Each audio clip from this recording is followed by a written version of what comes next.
everybody. Welcome to today's show. My name is Spencer Walsh. Thank you so much for joining us here today. We got a good one for you as always. We are starting in Washington, where same way we started the show last Friday. We kind of exactly the same story, really. Just another delay out of the Supreme Court on this mifeprestone abortion pill preserving access for now. Fox News also in the news with their big settlement with Dominion, the voting systems company.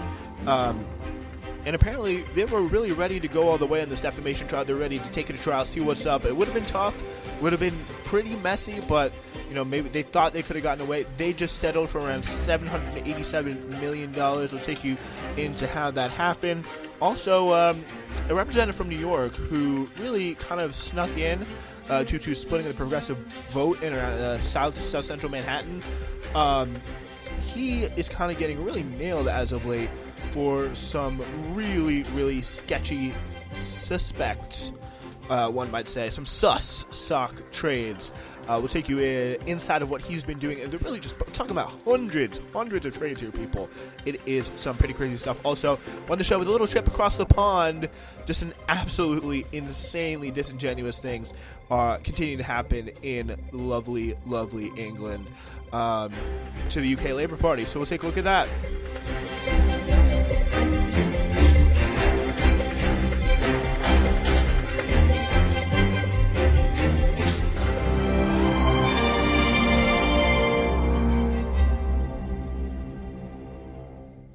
And we start off at the top today with the Supreme Court. And obviously, if you look at, may as well just replay some of what I said on Friday about this story, because it does seem, we're seeing another delay. We're seeing another, reconsideration of the process, kind of kicking the can down the road here. This is New York Times' Abby Van Sickle talking writing about this, I should say. The Supreme Court on Wednesday extended for 2 days a pause on the lower court ruling that it sought to limit access to the abortion pill mifeprestone, ensuring the drug would continue to remain widely available for now. In a brief order, Samuel Alito Jr. announced that he would the pause would lapse on Friday night at midnight, giving the court more time to consider the case, though it could act before then. So definitely sometime in the next few days, we'll see a little bit of a decision on this. And it could be a very, very, very substantive, another real effort by the GOP side of the court to put really just throw a wrench in this abortion process and the way abortions are done all across the country.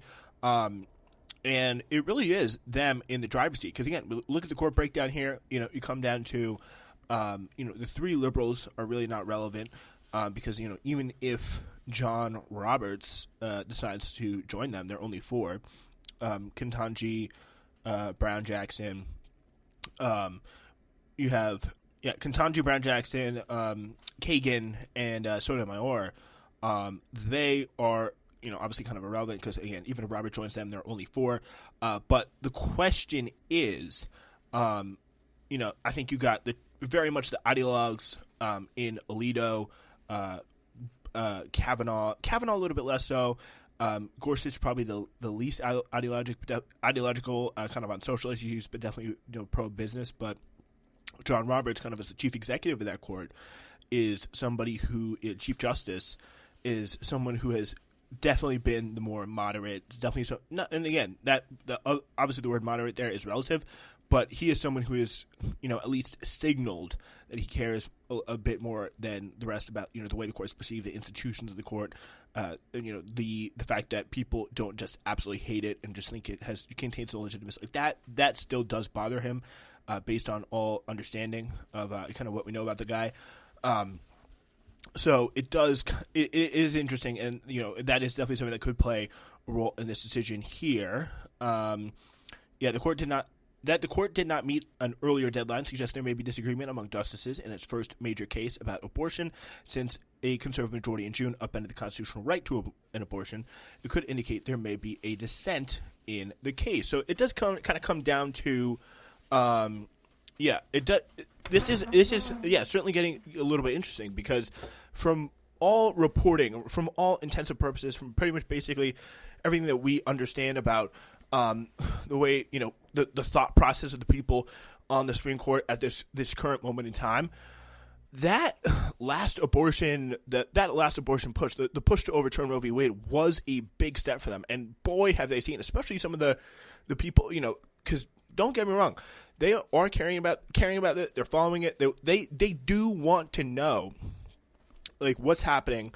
They want to know what's going on. They want to know that their movement, because they do consider it to some of the more ideological, the Alitos, the Amy Coney Barretts, the Brett Kavanaughs of the world, they consider this, to be an ideological fight. They consider this movement to be their movement.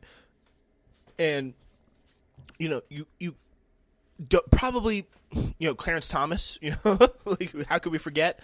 I think the biggest, those are people who are, in the tank, right wing, hardcore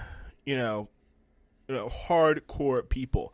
Like, they're not people who are going to be, in any way, kind of swayed by this. But where you start to get the people that could break off from that 6'3" to make it now the 5'4" or 4'5", kind of, on this conservative question, you're obviously starting to look at John Roberts, because he notably was like, we are not doing this on Roe v. Wade. He did not vote to overturn Roe v. Wade, even though he did vote for incredibly restrictive abortion, laws that help people get abortions to be overturned, very frequently and very, with no problem. He stopped short at Roe, because his thing is always, again, we can't move too far too fast. We can't piss people off too much. And clearly he was right. The Trump school of thought on the Republican side of things, the John Roberts school of thought saying, this is not a battle that's worth picking. It's much better to kind of chip away. It's much more effective chip away. And for the broader health of our movement, the conservative movement, they would be completely right. But if you look at that, obviously John Roberts breaking away is not going to be enough. You look at like Alito, just do a little bit of speculation. Alito, Coney Barrett, and Kavanaugh, and maybe Thomas, honestly, are probably the most rock solid. Probably Thomas will even more than Kavanaugh, with the most rock solid hard right wingers who are just, Alito and Thomas were just spitting on that abortion overturn, the Roe v. Wade overturning the Dobbs decision. But if you start to think of someone like Neil Gorsuch, John Roberts looks over at Neil Gorsuch and says, "Hey Neil, you really want to do this? You really want to go this far? You really want to overturn access to mifeprestone, which is going to really hurt people nationally. This is going to be taking abortion, the overturning Roe v. Wade sends abortion back to the states. But this, on its face, really is one that takes it back in national control and takes it out of the state's control and puts further national limits, even where states, people, abortion is totally legal, mifeprestone totally legal under state law. That is going to be severely limited, in places like Massachusetts. Like, this is a further step, and a real national attack on abortion rights here. So I can really only imagine some of that debate, some of that consternation that we're seeing in the Supreme Court is probably along those lines. After the Supreme Court overturned Roe v. Wade, the landmark legal case from 1973, in June, political and legal battles have centered on medications used for abortions. Some conservative states' lawmakers have targeted pills. Medication abortion is a two-drug regimen, typically used in the first 12 weeks of pregnancy. Again, this is something that is really, really short-term abortion, like far majority of abortions are. The first drug, mifeprestone, blocks progesterone, a hormone that allows pregnancy to develop. And the second, misoprostol, is taken 1 or 2 days later, prompting contractions and helping the uterus to expel the fetus. So the dispute started in Texas in November when an umbrella group of medical organizations, a few doctors who oppose abortion, sued the FDA, challenging its approval of the pill more than 2 decades ago. In their suit, The abortion groups claimed that the FDA did not follow the proper protocols when it approved the drug in 2000. The group said the agency had also ignored the dangers of the drug in the years since. The FDA, vigorously countering those claims, has said the drug was properly approved more than 20 years ago and it is very safe. It cited years of scientific studies that show serious complications are rare in less than 1% of patients in hospitalization. The lawsuit was filed in the Amarillo Division of the U.S. District Court for the Northern District of Texas, where a single federal judge, Judge Kaczmarzyk, an appointee of President Donald J. Trump, hears cases. This guy, Judge Kaczmarzyk, is a former lawyer for the Kaczmarek,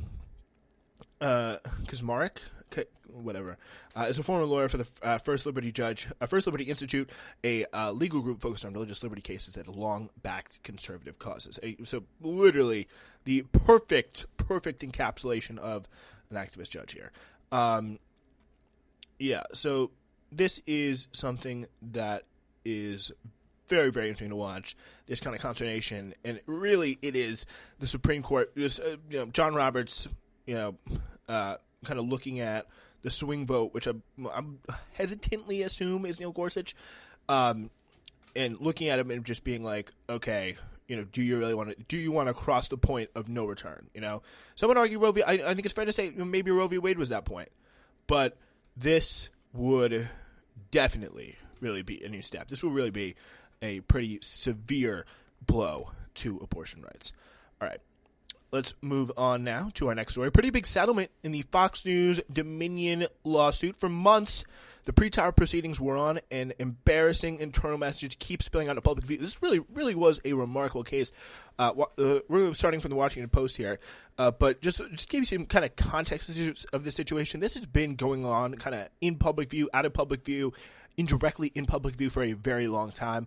This obviously centers around the 2020 election.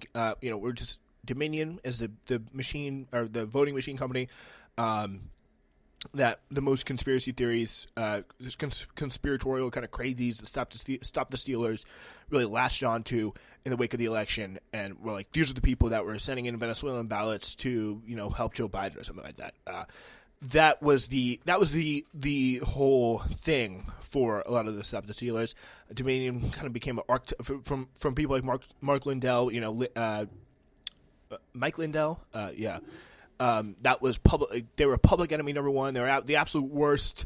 They just really were just brutally, very, very bad. And so that is something that was something that really drew their ire. Dominion sued Fox for because they were Maria Bartiromo, Tucker Carlson were the people really going after Dominion. Calling it out for I think it was like a $2 billion defamation suit, and really what we've seen is these kind of leaking of text messages, because obviously defamation standards very, very high in the United States. You have to really prove that someone knew what they were saying was wrong and they did it to hurt you specifically, hurt the company, hurt the profits, like they knowingly did it, and that's where we got all those text messages from about a month or so ago, I think. Where we saw, people like Tucker Carlson being like, "Oh, I hate Trump. He just needs to go away. He's completely crazy." But then we'll go on the air that night, and just say the same things over and over again.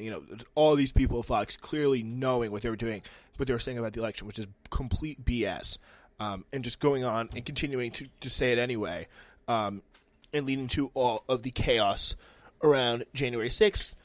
That was definitely something that definitely rubbed a lot of people the wrong way, obviously including Dominion. It was a blockbuster $1.6 billion lawsuit.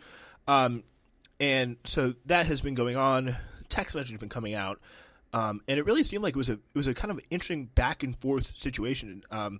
So it's the pretrial proceedings wearing on, embarrassing internal messages keep coming out, the possibility of this $1.6 billion lawsuit.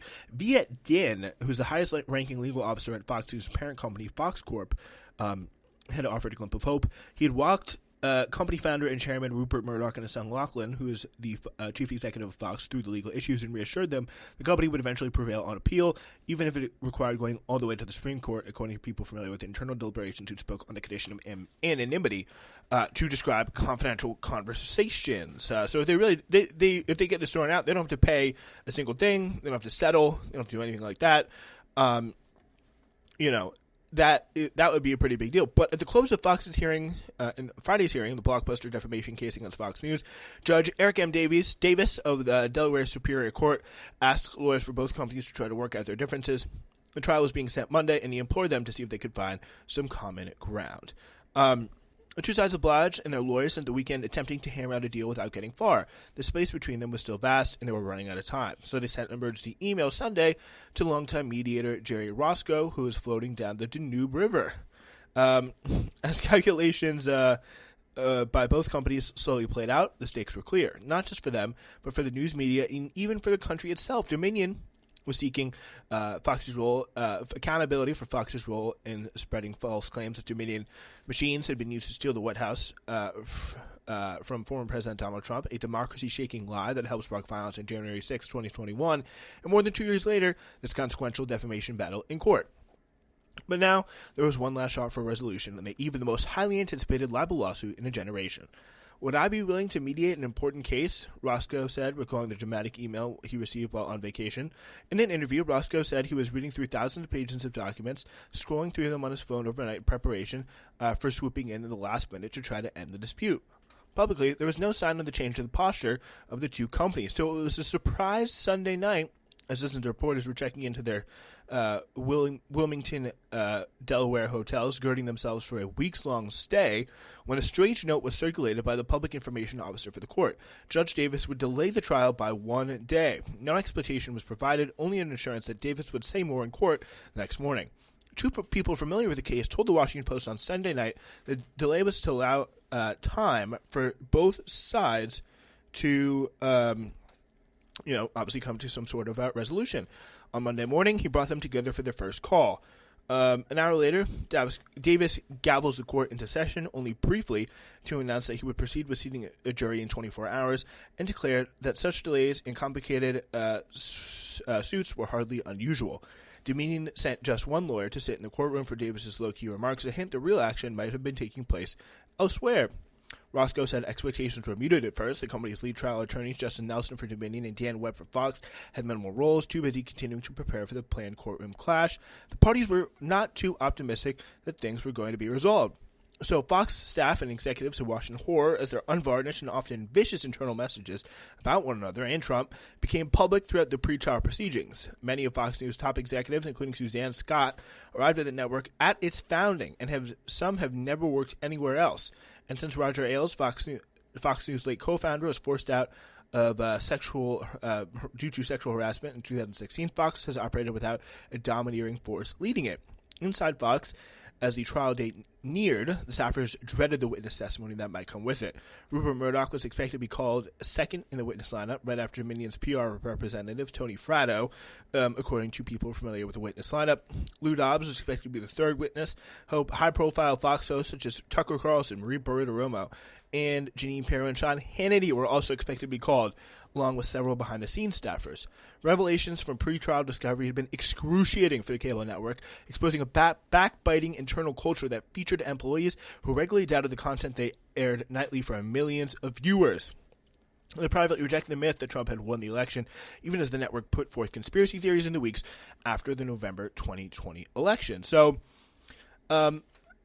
Murdoch's testimony obviously loomed. He had a lengthy deposition administered over 2 days, was internally inconsistent, and promised a bonanza for Dominion's lawyers. They really looked like, with the combination of the text messages kind of admitting that, hey, they know what they were doing was not accurate, was incorrect, was in some way malicious, combined with, 92-year-old fossil Rupert Murdoch just doddering and stumbling around. I'm only on the second episode of the fourth season of Succession, so no one should spoil it for me. But it's just making me think of that all of a sudden. I don't know why. But let's just imagine Logan Roy in there, just doddering around at people is certainly easy to envision. But Fox, they insisted publicly it was standing up for the First Amendment by refusing to settle, claiming that Dominion was unfairly blaming it for airing allegations at the time were being promoted by the president and his lawyers. Despite the reassurance from Din, a trusted Murdoch advisor and godfather to one of Lachlan's sons, who had taken on an outsized role on Fox Corp. Murdoch himself was inclined to settle the matter financially, as he'd done many times in his career, people familiar with the deliberations had said. So, after that first call Monday morning, others quickly followed. Over Monday into Tuesday, Roscoe estimated that he conducted as many as 50 calls with both sides. Some were long, others were short, some on Zoom, others traditional phone calls. Lawyers and company executives joined, he said, and when asked if Rupert Murdoch could join the calls, Roscoe said that no potential witnesses had been part of the discussions with him.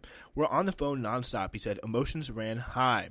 By Monday evening, they still hadn't made progress, and both parties went to bed expecting a trial the next day.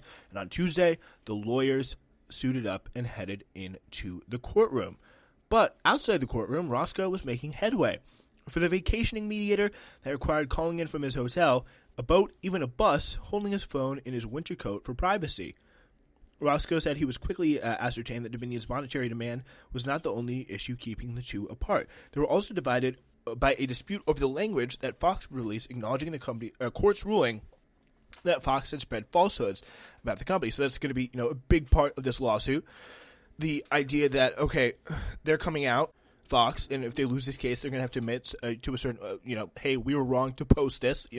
This was untrue. They're going to have to make a kind of embarrassing public announcement if they lose this case. But that was, that was a very big deal. So over many calls, the sides eventually got closer. Both sides had good lawyers and wanted to see if they could resolve the case. But I wasn't sure we would resolve it until it was actually resolved. Fox's concern about the jury trial deepened last week when Davis admonished the company for not being forthcoming about Rupert Murdoch's position as executive chairman of Fox News, a role that put the 92-year-old exec in closer proximity to the news network than simply chairman of Fox Corp as well. The judge said he planned to open an investigation into Fox over its disclosure, so they've already been caught out being tricky about this, so, the trial is going to be even more brutal. Fox argued in court that Dominion's actual revenue figure in 2022 is the second highest in its history and exceeded projections for that year, even after Fox's allegedly defamatory remarks that, in Fox's view, cut against Dominion's claim that its business had been severely damaged by Fox.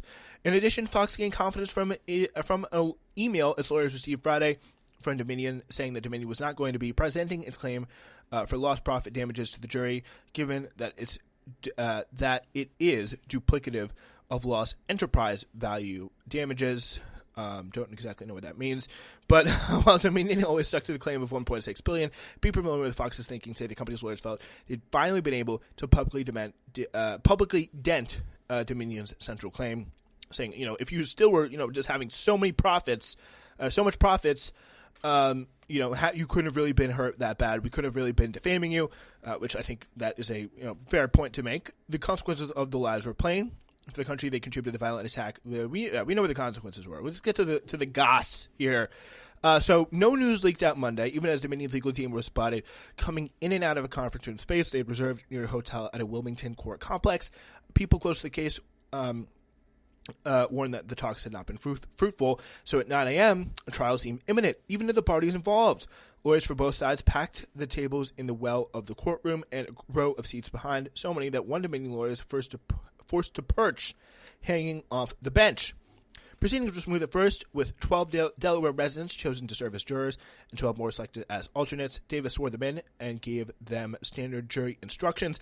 Action would resume at 1:30 p.m. as each side delivered an opening statement. But when 1:30 p.m. rolled around, Davis did not appear in the courtroom. For hours, the delay went unexplained. A CNN reporter tweeted that he had seen a top Fox lawyer showing a piece of paper to a lawyer for Dominion before the two went to a private room. Just before 4 p.m., Davis returned to the bench and said the parties had resolved the case. Back at the Fox offices, we picturing the top floor penthouse of Waystar Royco right now. They had been preparing to tune in on an audio line provided by the court to listen to opening statements and were as shocked as outside observers at the announcement. They kept this incredibly close, really until the very last minute, one person familiar with the company said. It was nighttime in Romania, Roscoe said, but this was just a sense of relief and accomplishment. So I think his name is John Roscoe, coming in, really saving a lot of people, especially Fox, a lot of money there for what would have been a pretty brutal trial. But yeah, kind of cool story, the Washington Post outlining how it happened. And we go to Dan Goldman, the New York anti-corruption representative for the U.S. House, in southern Manhattan next. MC,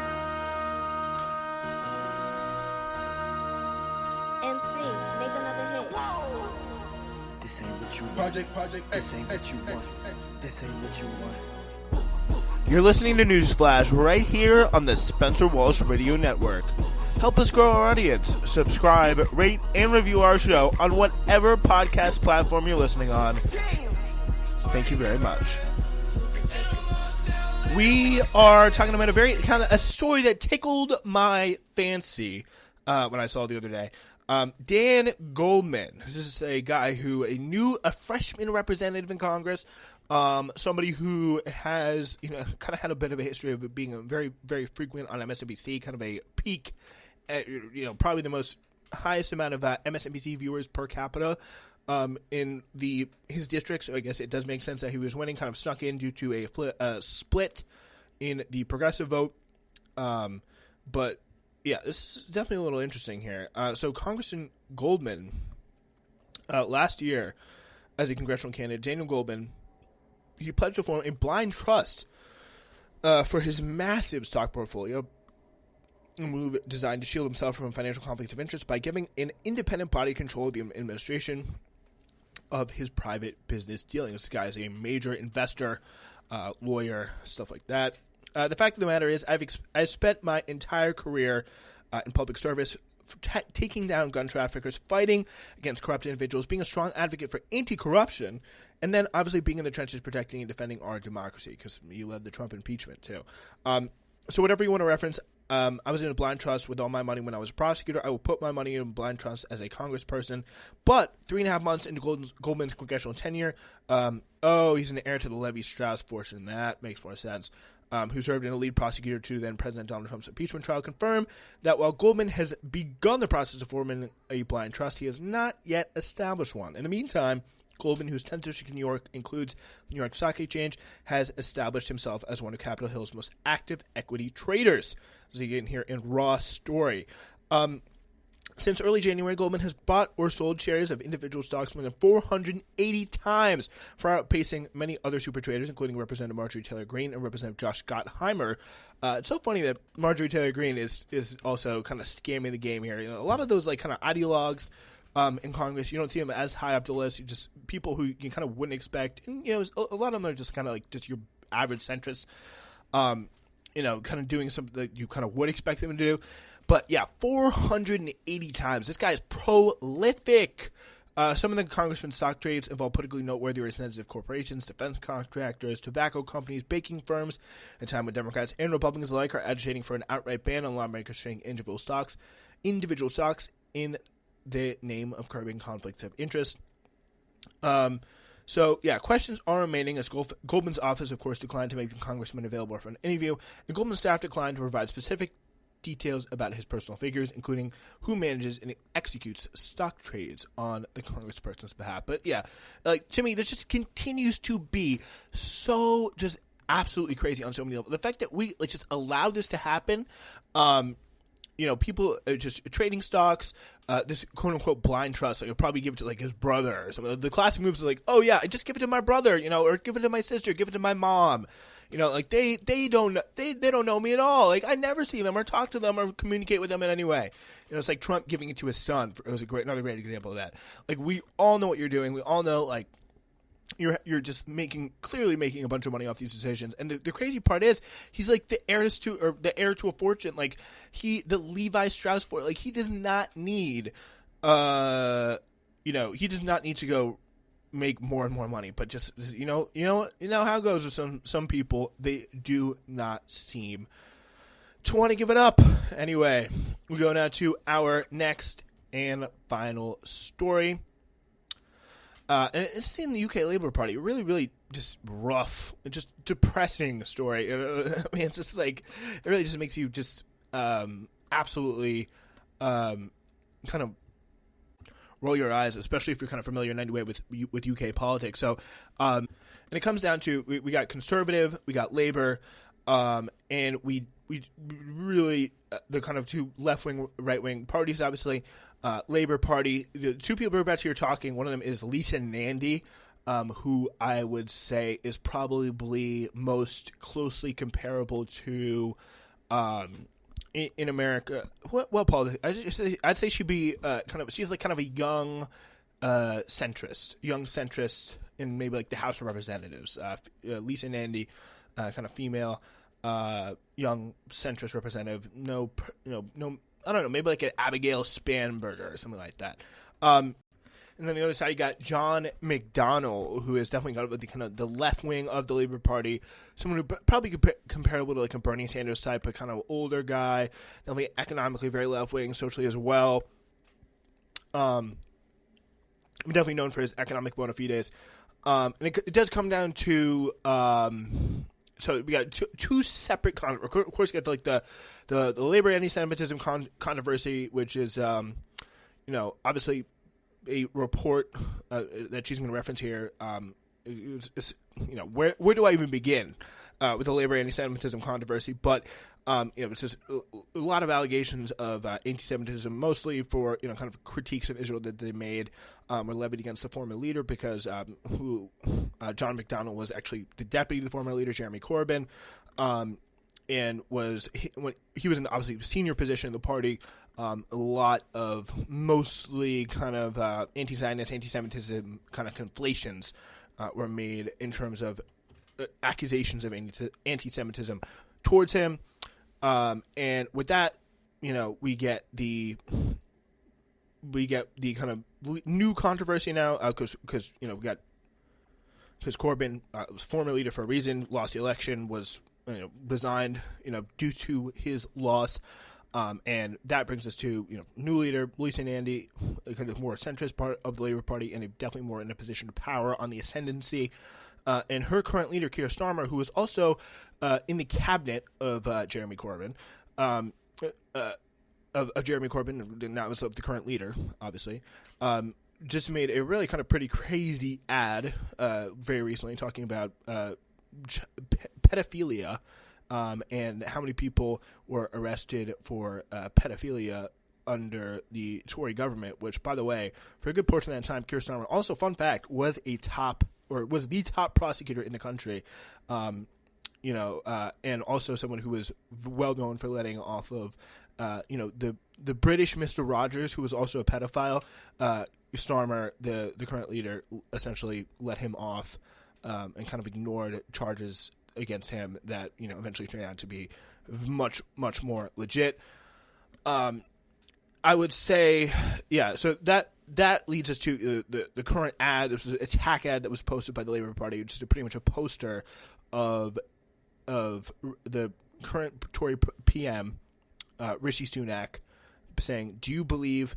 With the text on the side, "Do you believe that people who abuse children sexually should go to jail?" Well, Rishi Sunak doesn't. People, X amount of people are let off for a certain amount of time due to who are accused of child pedophilia. So a very, very, dirty, below the belt ad for sure. And you just look at John McDonnell trying to say, I think in a very nice way, this is it seems, to a certain kind of cynical American type of audience, I feel like that he's kind of being disingenuous, he's just, because he goes, you're better than this, but, it really, if you know anything about John McDonnell, and if you know anything about the way the Labour left has behaved, they've just been bent over backwards, they've just been brutalized and beaten up time after time again, and they are just, willing to throw no punches and always have their boxing gloves very, very up close to their chest. So here is this exchange. I think it's important that we debate the issue. This is John McDonnell. Hard debate of the issue because it's so fundamentally important. Mm-hmm. Lisa's right on this. But let me just say, I know you, Lisa. This is not you. This is not you. You never go for the person in this individual way. You go for the facts and you go for this the policy. This is Lisa Nandy who's defending the ad, and John McDonnell obviously taking her task about it. Issue. The facts are there, but the reference with regard to Rishi is unacceptable. And take Michelle Obama's advice. When they go low, and that's exactly what Braverman did, and Rishi has done as well, we go high. We're better than them. And you know that, and you are as well. Can I just gently say to you, John, first of all, I don't accept that the Prime Minister of this country shouldn't take responsibility for the No one's arguing that. But do you honestly believe that Rishi, as a parent, doesn't believe child abusers should be that you were a senior member of the Labour Party when we were found to have breached equalities law by the Equality and Human Rights Commission and brought us to our lowest point in our 100-year history. So I will not take lessons from you about civility and politics. I'm not trying to lessen you or anything like that. All I'm saying is, because on that issue we did address it and we held our hands up to go address it as well, including me, and I apologise, but on this, you don't do this. This is not Labour politics. We're better than this. And we can argue and win the case without personalising it around the individual that way. You know, like Lisa and Andy, they're just clearly willing to, you know, John McDonnell's like, hey, we have the, you know, it's not a uncommon like political opinion, political strategy opinion to have. Like, hey, we don't need to go below the belt. We don't need to go negative. Like, we can win, you know, on our own beliefs and on our own abilities and our own policies and our ability to fight for them and advocate for them. But, you know, Lisa and Annie was like, oh, yeah, you're anti-Semitic because you're in the cabinet with Corbyn. But everyone clearly forgets, guess who was also in the cabinet? Guess who was a senior advisor at the time to Jeremy Corbyn while all this stuff was going on? Current leader of the Labour Party, Keir Starmer. So, again, hypocrisy there, just continuing to know no bounds on the Labour Party side. But, you know, John McDonnell will continue to just not defend himself, continue to really just not call out the horrific undertones of that allegation. It just shows you that the people in the center of politics can be just as vicious, just as cruel, and oftentimes have a lot more kind of establishment institutions behind them than the right. So definitely something to watch out for. With that being said, we will be back on Friday. Spin Newsflash.